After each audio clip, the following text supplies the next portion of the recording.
I love thread. Can you tell? There are some things that are really important in long arm quilting thread, some features of it that I'd like to tell you about today, what makes a good quilting thread and a less good one. Let's talk about it in more detail. I'm Susan Smith. Welcome to my channel, Stitched by Susan. I love welcoming quilters into my studio to kind of see the things that I love to work with, the whys and wherefores, my favorite tools, and in today's case, my favorite thread. What are the great factors about this thread that make it so useful and so wonderful at my long arm machine, and what are some of the reasons why I do not choose other threads? And also, let's just talk about the pretty eye candy, shall we? Let's talk thread. I love thread. Every quilter loves thread. But I do have some favorites, and I wanted to kind of point out to you what I love about it and why there are some other threads that I don't love as well. And that might help you in your decision-making process too. And I will show you some of my very favorite colors that I think are a good starting point, especially if you're just a beginning machine quilter. These are some of the colors that I think are tried and true standbys. This is Isacord Thread, and it is my all-time favorite brand. The reason that I love it is for its strength and its durability. And here's the story behind that. Isacord's been around for a long time, and it was developed for embroiderers. So professional, commercial type embroiderers, think caps, think t-shirts, all those sorts of things. So it's meant to be used on high-speed machines doing bajillions of stitches, doing over stitches and intricate things, right? So all of those qualities come into play. Now, when we bring this thread to a long arm quilting machine or even a domestic machine, we still have those same strengths. We've got the high speed, right? Because we have high stitches per minute. And we've got the durability, so the strength to handle that speed and to handle, bobbin tension and all those things, and it still works well. A couple of the things that are features of this thread particularly is, number one, it's 100% polyester. That's what brings the strength to it. And also it has a bit of sheen to it. Can you see that? Just a little bit shiny, shinier than a cotton thread would be. Now this is a cotton thread by Connecting Threads, and it's a very versatile and sort of universal thread.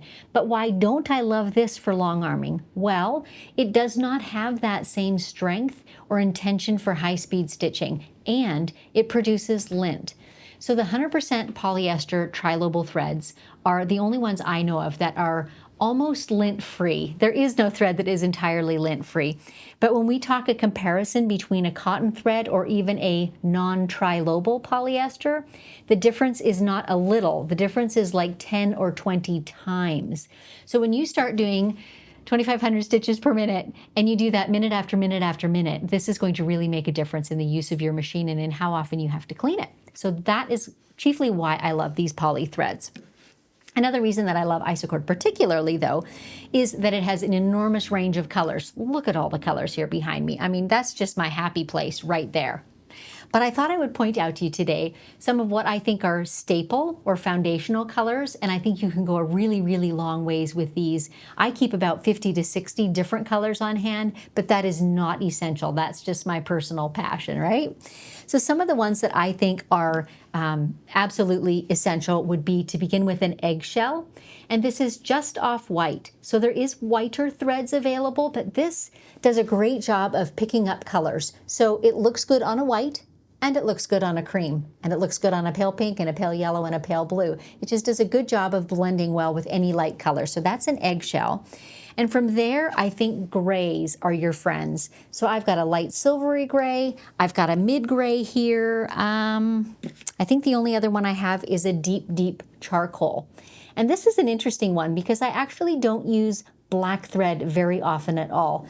Only occasionally when I have a solid black fabric that is a very deep black. So I do keep black on hand, but mostly this charcoal gray covers a lot of those bases and even works well on any other dark things like navy or green. If you've got a scrappy quilt that's got a lot of those dark colors, this charcoal will be your friend.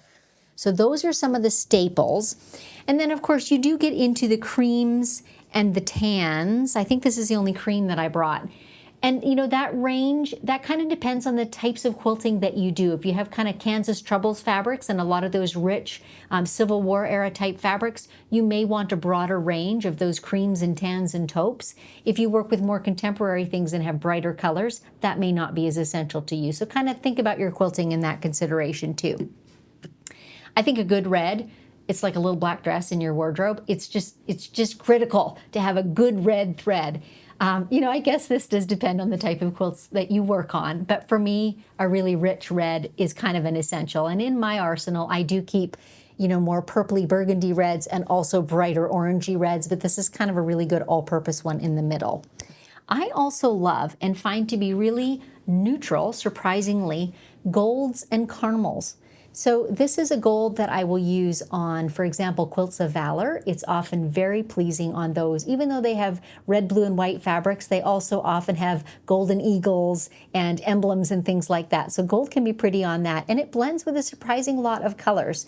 And then this caramely one, again, I referred to Kansas Troubles fabrics, Civil War era fabrics. This is a great blender for those just because it's such a warm and inviting color.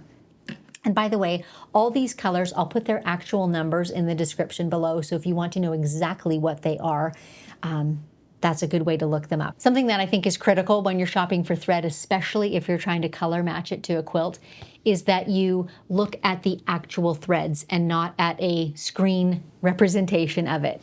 So if you go and look for example, my red, it's number 1514. If you go and look on your phone and then your iPad and then your desktop computer for number 1514, it's going to look different on all of them. And one computer to the next, it's going to look different, I promise you. So it's not a reliable way of matching a thread to a fabric. What you need is a thread card. And almost every thread manufacturer will have one of these. But what's desirable, I think, is that it has actual thread on these little samples. So again, it's not just a picture or a representation or a digital photo of the thread. It is actual thread samples. And I mean, look at this eye candy. Isn't that wonderful? But this enables me now to take a little fold of my quilt or my fabric and hold it right up next to these different shades and find the perfect match when I am looking for that perfect shade. I also take the time to mark, and I'm sure it doesn't show well on camera, but I mark my favorites on here are highlighted so that when I do go to make a thread order, it's fairly easy for me to tell, oh, what was my favorite red again? I've got it marked and I know to order that one. So, I can always refer to my wall of thread too, but this is just an easy way to keep track of some of my favorites, my staples that I always keep on the shelf. Okay, another neutral in my opinion is sage green. And this is just a couple kind of mid shades of it, but this is another color that blends across an amazing array of different fabrics and shades. And so it's a really good staple to have in your arsenal just because it will blend with so many of the different quilts that come across your long arm rails. And lastly, I love a robin's egg blue. It's not really a true aqua. It's not that bright. It's softer, but this is just a great, again, blender. I know I overuse that word, but this is what we want threads to do, right? We want them to tie all the different fabrics in a quilt together and blend with them well. So this is another really great blender. One last thing. I do like, this is personal preference, but I do like to match my top thread, my needle thread, with my bobbin thread. So I use the same or very similar colors. So then the trick for me becomes organizational. How do I keep track of partial bobbins that are left over from projects? And my son came up with this answer, and it's a great one. This is a little food skewer like you'll find on your burgers in a lot of restaurants. And the Isacord thread spools have a little hole in the top. So do my bobbins, and this is how I'm able to keep my bobbins with their matching threads. Genius, isn't it?